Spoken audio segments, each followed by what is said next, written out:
ഇന്ന് നമുക്ക് PSCയുടെ ഒരു ഇമ്പോർട്ടൻ്റ് ടോപ്പിക്കായ അമേരിക്കൻ സ്വാതന്ത്ര്യ സമരം എന്താണെന്ന് നോക്കാം. ഇനി വരാൻ പോകുന്ന എക്സാമുകൾക്ക് ഇമ്പോർട്ടൻ്റ് ആയിട്ടുള്ളൊരു ടോപ്പിക്കാണ്. ഫസ്റ്റ് ഒരു PYQ ക്വസ്റ്റ്യൻ നോക്കാം. താഴെ പറയുന്നതിൽ അമേരിക്കൻ ഇൻഡിപെൻഡൻസ് സമരവുമായി ബന്ധപ്പെട്ടവ ഏവ എന്നാണ് ക്വസ്റ്റ്യൻ. ഒന്നാമത്തെ ഓപ്ഷൻ രാജ്യത്വത്തിൻ്റെ ദൈവിക അവകാശ സിദ്ധാന്തം, 2 ബോസ്റ്റൺ പ്രതിഷേധങ്ങൾ, 3 അസഹനീയമായ ആക്ട്. ഇവയിൽ ഏതാണ് ശരിയായിട്ടുള്ളത് എന്നാണ്. 2ഉം 3ഉമാണ് ഇവിടെ ശരിയായിട്ടുള്ളത്. ബോസ്റ്റൺ പ്രതിഷേധങ്ങളും അസഹനീയമായ ആക്റ്റുമാണ് ഇവിടെ ശരിയായിട്ടുള്ളത്. ഇനി നമുക്ക് എന്താണ് അമേരിക്കൻ സ്വാതന്ത്ര്യ സമരം എന്ന് നോക്കാം. 1492 ക്രിസ്റ്റഫർ കൊളംബസ് ആണ് അമേരിക്കയെ കണ്ടെത്തിയത്. അതിനുശേഷം 1620കളിൽ ഇംഗ്ലണ്ടിലെ പ്രൊട്ടസ്റ്റുകാരനായ ജെയിംസ് രാജാവിനെ ഭയന്ന് അമേരിക്കയുടെ കിഴക്കൻ തീരത്ത് കുടിയേറി പാർത്ത കുറച്ച് കത്തോലിക്കരായ ഇംഗ്ലീഷ് ജനതയുണ്ട്. അവരെയാണ് നമ്മൾ തീർത്ഥാടക പിതാക്കന്മാർ എന്ന് വിളിക്കുന്നത്. അവിടെ എത്തിയ കപ്പലിൻ്റെ പേരാണ് മേഫ്ലവർ. യൂറോപ്പിൽ നിന്നും വടക്കേ അമേരിക്കയിൽ കുടിയേറിയ ജനങ്ങളുടെ പ്രധാന ലക്ഷ്യം അമേരിക്കയിലെ വിഭവങ്ങൾ കൈയടക്കുക എന്നതായിരുന്നു. അതിനായി അമേരിക്കയെ 13 കോളനികളായി സ്പ്ലിറ്റ് ചെയ്തു. സ്പ്ലിറ്റ് ചെയ്ത ശേഷം അമേരിക്കയുടെ 13 കോളനികളുടെ മേലും ബ്രിട്ടൻ കുറച്ച് നിയമങ്ങൾ പാസ്സാക്കി. അതാണ് 1764 പഞ്ചസാര നികുതി അല്ലെങ്കിൽ ഷുഗർ ആക്ട്. 1764 തന്നെയാണ് കറൻസി ആക്ട്.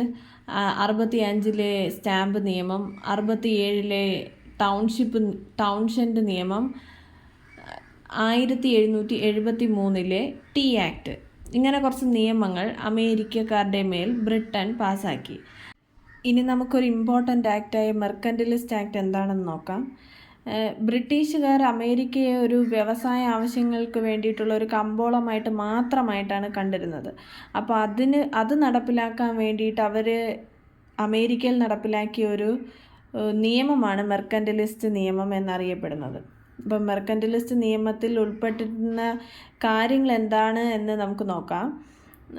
ഒന്ന്, കോളനികളിൽ നിന്നോ കോളനികളിലേക്കോ സാധനങ്ങൾ ഇറക്കുമതിയോ കയറ്റുമതിയോ ചെയ്യുന്നത് ബ്രിട്ടൻ്റെ കപ്പലുകളിലോ അല്ലെങ്കിൽ കോളനികളിൽ നിർമ്മിച്ച കപ്പലുകളിലോ മാത്രമായിരിക്കണമെന്നും, കോളനികളിലെ നിയമപരമായ പ്രമാണങ്ങൾ, വർത്തമാന പത്രങ്ങൾ, ലഘുലേഖകൾ, ലൈസൻസുകൾ തുടങ്ങിയവയിലെല്ലാം ഇംഗ്ലണ്ടിലെ സ്റ്റാമ്പ് പതിപ്പിക്കണമെന്നും, അടുത്ത കോളനികളിൽ ഉൽപ്പാദിപ്പിക്കുന്ന പഞ്ചസാര, കമ്പിളി, പരുത്തി, പുകയില എന്നിവയ്ക്ക് ഇംഗ്ലണ്ടിലേക്ക് മാത്രമേ കയറ്റി അയക്കാൻ പാടുള്ളൂ എന്നും, കോളനികളിൽ നിർത്തിയിട്ടുള്ള ഇംഗ്ലീഷുകാരായിട്ടുള്ള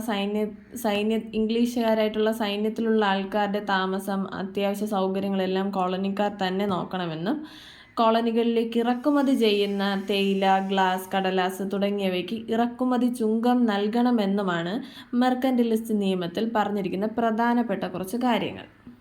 അങ്ങനെ അമേരിക്കക്കാർക്കെതിരെ നടന്ന ഈ അടിച്ചമർത്തലിൻ്റെ ഭാഗമായി ആദ്യമായി അമേരിക്കക്കാർ നടത്തിയ പ്രക്ഷോഭമാണ് ബോസ്റ്റൺ ടീ പാർട്ടി. അപ്പോൾ ബോസ്റ്റൺ ടീ പാർട്ടി എന്തുമായി ബന്ധപ്പെട്ടിരിക്കുന്നു എന്ന് ചോദിച്ചാൽ അമേരിക്കൻ സ്വാതന്ത്ര്യ സമരവുമായി ബന്ധപ്പെട്ടിരിക്കുന്നു. എന്താണ് ബോസ്റ്റൺ ടീ പാർട്ടി എന്ന് നോക്കാം.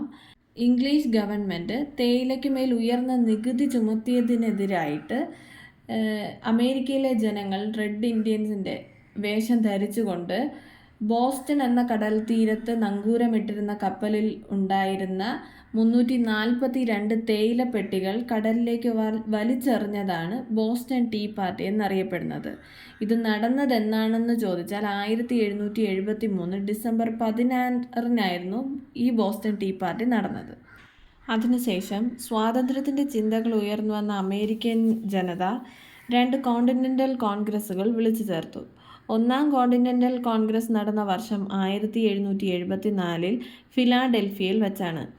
ഒന്നാം കോണ്ടിനെൻ്റൽ കോൺഗ്രസ്സിൽ പങ്കെടുക്കാത്ത ഏക കോളനിയാണ് ജോർജിയ. രണ്ടാം കോണ്ടിനെൻ്റൽ കോൺഗ്രസ് 1775 ഫിലാഡൽഫിയയിൽ വെച്ചാണ് നടന്നത്. രണ്ടാം കോണ്ടിനെൻ്റൽ കോൺഗ്രസ്സിൽ വെച്ചാണ് കോണ്ടിനെൻ്റൽ സൈന്യത്തിൻ്റെ തലവനായി ജോർജ് വാഷിങ്ടണിനെ തിരഞ്ഞെടുത്തത്. അതിനുശേഷം കോളനിയിലെ പൗരന്മാർ ബ്രിട്ടീഷ് സർക്കാരിനും ജോർജ് മൂന്നാമൻ രാജാവിനും അയച്ച ഒരു നിവേദനമാണ് ഒലിവ് ബ്രാഞ്ച് പെറ്റീഷൻ. ഈ പെറ്റീഷൻ അയക്കുന്നത് കോൺഗ്രസ് അംഗീകരിച്ചത് 1775 ജൂലൈ 5 അതേ തുടർന്ന് ജൂലൈ 8 ഈ പെറ്റീഷനിൽ കോൺഗ്രസ്സിലുള്ളവർ ഒപ്പുവച്ചു. അമേരിക്കൻ കോളനികളും ബ്രിട്ടനും തമ്മിൽ കൂടുതൽ സംഘർഷം ഒഴിവാക്കാൻ വേണ്ടിയാണ് ഇങ്ങനെ ഒരു അപേക്ഷ സമർപ്പിച്ചത് എങ്കിലും രാജാവ് അത് വായിക്കാൻ പോലും വിസമ്മതിച്ചു. അങ്ങനെ ഈ ഒരു നിരാകരണം കോളനിക്കാർക്കിടയിൽ സ്വാതന്ത്ര്യത്തിനുള്ള ആഗ്രഹം കൂടുതൽ ഊട്ടിയുറപ്പിക്കുകയും 1776 സ്വാതന്ത്ര്യ പ്രഖ്യാപനത്തിലേക്ക് ഇത് നയിക്കുകയും ചെയ്തു. ഈ ഒലിവ് ബ്രാഞ്ച് പെറ്റീഷൻ എഴുതി തയ്യാറാക്കിയത് തോമസ് ജെഫേഴ്സണും അത് എഡിറ്റ് ചെയ്തത് ജോൺ ഡിക്കൻസണുമാണ്. അങ്ങനെ 1776 ജൂലൈ 4 അമേരിക്കൻ സ്വാതന്ത്ര്യ പ്രഖ്യാപനം നടന്നു. തോമസ് ജെഫേഴ്സണും ബെഞ്ചമിൻ ഫ്രാങ്ക്ലിനുമാണ് അമേരിക്കൻ സ്വാതന്ത്ര്യ പ്രഖ്യാപന രേഖ തയ്യാറാക്കിയത്. സ്വാതന്ത്ര്യ പ്രഖ്യാപന രേഖയിൽ ഉൾപ്പെടുത്തിയിരുന്ന പ്രധാന കാര്യങ്ങൾ എല്ലാ മനുഷ്യരും തുല്യരാണ്, എല്ലാവർക്കും ചില അവകാശങ്ങളുണ്ട് എന്നാണ്. അങ്ങനെ ബ്രിട്ടനുമായിട്ടുള്ള യുദ്ധം ആരംഭിക്കുകയും 1781 യോർക്ക് ടൗണിൽ വെച്ച് കോൺവാലിസ് പ്രഭുവിനെ ജോർജ് വാഷിങ്ടൺ പരാജയപ്പെടുത്തുന്നതുവരെ യുദ്ധം നീളുകയും ചെയ്തു. യുദ്ധത്തിന് ശേഷം 1783 പാരീസ് ഉടമ്പടിയിലൂടെയാണ് ബ്രിട്ടൻ ഗവൺമെൻറ് അമേരിക്കയുടെ സ്വാതന്ത്ര്യം അംഗീകരിച്ചത്. അമേരിക്കയ്ക്ക് സ്വാതന്ത്ര്യം അനുവദിച്ചുകൊണ്ട് അമേരിക്കയും ഇംഗ്ലണ്ടും ഒപ്പുവെച്ച സന്ധിയാണ് പാരീസ് ഉടമ്പടി. 1783 പാരീസ് ഉടമ്പടി ഒപ്പുവെച്ചത്. അങ്ങനെ അമേരിക്കയ്ക്കൊരു ഭരണഘടന നിർമ്മിക്കുന്നതിനായി ജെയിംസ് മാഡിസന്റെ നേതൃത്വത്തിൽ ഒരു ഭരണഘടനാ നിർമ്മാണ സഭ രൂപീകരിക്കുകയും ഫിലാഡൽഫിയയിൽ വെച്ച് സമ്മേളനം ചേരുകയും ചെയ്തു. ഫിലാഡൽഫിയയിൽ ചേർന്ന ഭരണഘടനാ സമ്മേളനത്തിൽ അമേരിക്കൻ ഐക്യനാടുകളുടെ ആദ്യ പ്രസിഡന്റായി ജോർജ് വാഷിങ്ടണിനെ തിരഞ്ഞെടുത്തു. അങ്ങനെ ലോകത്തിലെ ആദ്യ എഴുതപ്പെട്ട ഭരണഘടനയും ലോകത്തിലെ ഏറ്റവും ചെറുതുമായ അമേരിക്കൻ ഭരണഘടന രൂപീകരിച്ചു. അപ്പോൾ ഇത്രയുമാണ് അമേരിക്കൻ സ്വാതന്ത്ര്യ സമരവുമായി ബന്ധപ്പെട്ട് കുറച്ച് ഇമ്പോർട്ടൻ്റ് ആയ പോയിൻറ്റ്സ്. നിങ്ങൾക്ക് എന്തെങ്കിലും ഡൗട്ട് ഉണ്ടെങ്കിൽ കമൻറ്റ് സെക്ഷനിൽ അറിയിക്കാവുന്നതാണ്.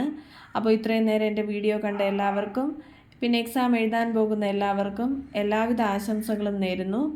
ഇതുപോലെ ഇമ്പോർട്ടൻ്റ് ആയ മറ്റൊരു വീഡിയോയുമായി കാണുന്നതുവരെ എല്ലാവർക്കും ബൈ.